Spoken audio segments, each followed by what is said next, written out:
Focus sur les mots-clés, éléments essentiels du SEO et des opportunités que Cocolize identifie pour vous en parcourant les sites de vos concurrents et les résultats de recherche de Google.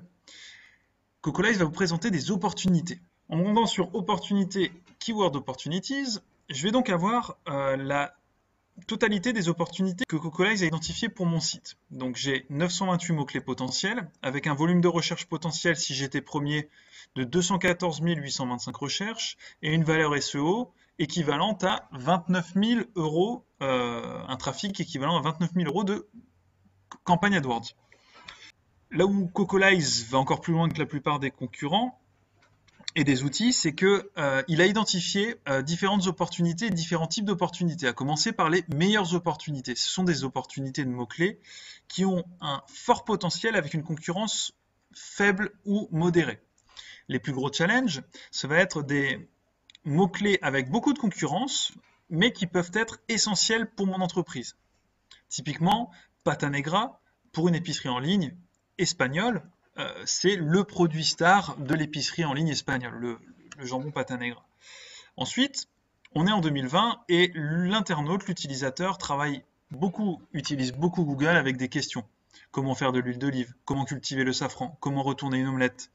Comment faire une tortilla? Bon, ce sont des questions et travailler les questions va être intéressant, notamment lorsqu'on va avoir des stratégies éditoriales avec d'une bande en fait, où on va avoir des gens qui vont trouver votre épicerie en ligne via une recette, via une astuce, via un conseil. Enfin, Cocolize a identifié vraiment les mots-clés de mes concurrents. Pour chacun des mots-clés, je vais avoir systématiquement le moteur de recherche, donc là c'est pour la France, avec un volume de recherche mensuel pour le mot Giron de 4400 recherches mensuelles et un total de 1352 euros de valeur SEO. Une fois cette vue globale vue, je vais pouvoir avoir mes opportunités classées par type d'opportunité. Je vais avoir 25 questions. Donc les questions, moi j'ai choisi de les travailler en majorité sur mon blog. Je vois que comment retourner une omelette? Bah écoutez, j'ai une recette sur la tortilla de patata, donc l'omelette espagnole. Comment faire une tortilla? Toutes ces questions, je pourrais y répondre via ma page tortilla de patata. Donc c'est des opportunités intéressantes. Je vais les ajouter à mon suivi. Et j'étais 19e en plus sur l'un d'entre eux. Ensuite, quelque chose comme le jambon, malheureusement, ça ne va pas m'intéresser.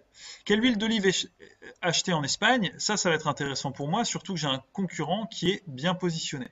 Donc, je vais identifier les questions. Ensuite, les mots-clés de mes concurrents, ça va être intéressant d'une part pour trouver des mots-clés, mais également pour voir la stratégie que mes concurrents utilisent et puis aller potentiellement chercher des produits que je ne propose pas encore. Par exemple, la pluma ibérique, le pata negra, plumas des porcs, c'est des produits que je ne propose pas pour l'instant. Le manchego, c'est du fromage, je n'en ai pas non plus. Donc je vois qu'en fait, je n'ai aucun des mots-clés de mes concurrents qui ont le plus de volume, qui ont donc un potentiel important. La valeur SEO du premier sur pata negra, c'est une valeur qui est extrêmement élevée. Mes concurrents sont de plus positionnés.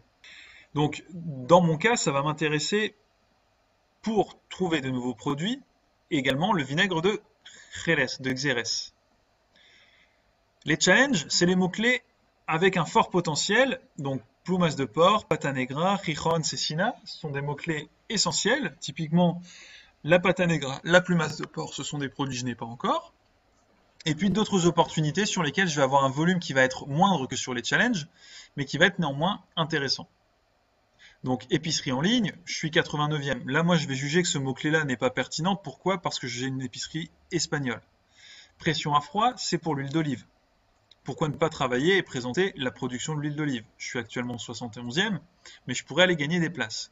Je peux bien sûr naviguer dans mon menu avec ma position, et je vois que sur certains mots-clés avec pas mal de recherches, je suis par exemple ici 6e, sur un mot-clé qui a 720 recherches mensuelles, qui en plus ressemble, donc là c'est en Suisse, donc ça m'intéresse pas trop. En revanche, le pulpo à la gallega en France, je suis 2e. Si j'arrivais à gagner une place, arriver en première position, ça serait plutôt intéressant.